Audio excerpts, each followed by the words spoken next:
And they're up.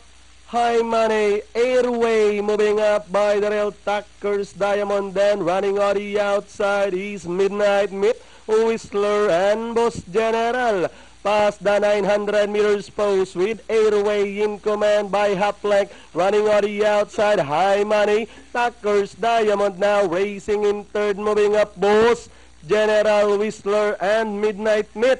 As they race at the last 600, High Money now takes command by a neck. Running by the rail is Airway. Tucker's Diamond is on the outside. Then moving up in fourth, Midnight Meat by the rail. Boss General and Whistler now in behind them as they race at the final corner.